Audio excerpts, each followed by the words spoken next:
Hi, I'm Erin Schneider. I'm a poet with the Writing the Land Project, and I adopted the Driftless area land conservancy, and I wrote a poem about with one of their preserves called the Morrison Preserve, and this is what came out of that. It's called the Morrison Letters. Dear Farmer, I mean no disrespect. I understand that aging has not been kind. I read the wrinkles and furrows left in the wake of your plow, your joy. I walk right up to it, the curves dredged out of once watery mouths. I miss your smile, your recent departure, that only 1% of you remain. How so? Your footprints are everywhere. I see you left untended to. I walk toward the trees, adjust to their abruptness. I pass by your detritus, the machinery, scrapped through the woods. I understand you barely scrape by, even with all the inputs, weld unseen, and so the gulf widens. I long to clear the hypoxic spell you were under after the war. When did you stop burning the hills? I could use your old fire, fueled by the blackberries. Even they lost sight of your edge, tasteless. Dear Grandma, I wanted to tell you that I woke up in the woods with a seed bank on my socks, but you were gone. I slept in an old hog wallow, or was I bedded down with deer? I dreamt you were next to me like a poem, spellbound between the oyster mushrooms that lit up the ash. I felt your oaken hands in the shadows, grasped the aspect of the silent wind. I tasted the milkweed like you said I should when the ache of absence is too much to bear. P.S. How do I reach the farmer before it's too late? Dear Remnant, I walked the woods thinking I saw you, but they were all false openings. Somehow, I have faith these letters will find you, because I tucked them in the seed heads and left it to the wind. What can you do with 10 acres when you once roamed 10 million? The bobolink no longer visits. There's 2 money-rusted red cedars thinking they own the place, though their gated limbs only cover the surface. Where are my manners? My condolences for your loss. What happened to the farmer, you ask? I don't know. They lost the fire, burned under pressure, left a cataclysm of stagnation, laid waste to unmet yields, misplaced policy, monotony's grip. I came for renewal and you deeded me a few acres of short grass, a satchel of seeds on unseeded territory. What were you thinking? P.S. What did you witness in the farmer? Dear Morrison, my fingers trace the curves of saliques inside my satchel, 2 little work bags of women.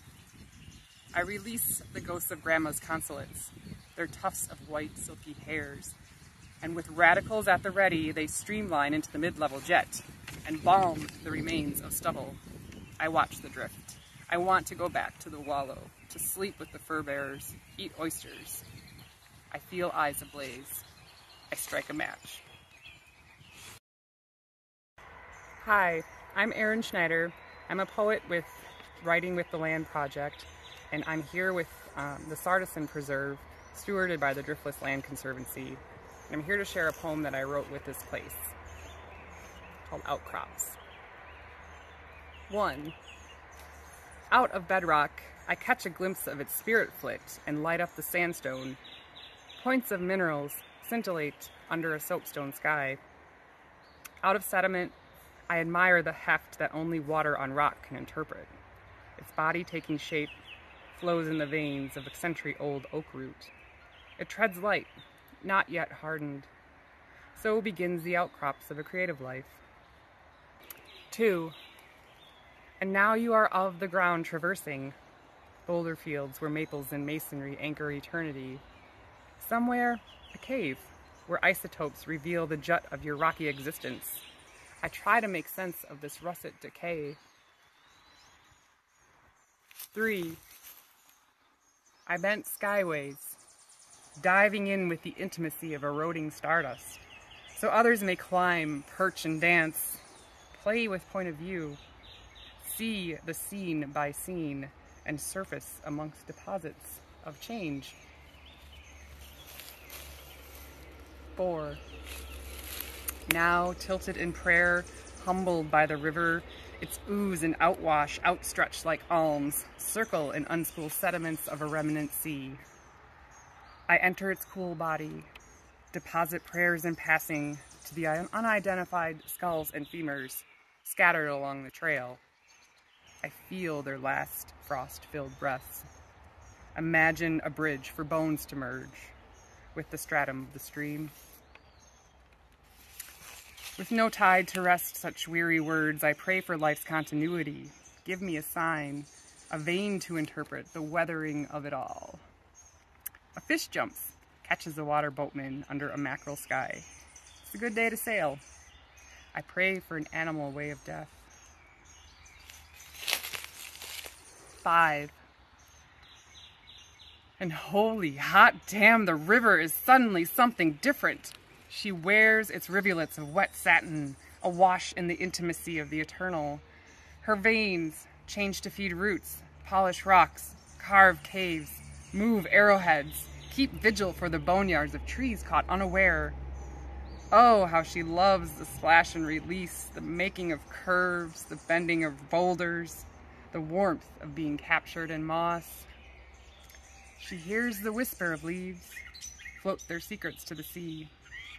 She deciphers the calls of nuthatches, reflects on the reed of the sky. This precious light, the bricks of sun, enoughness.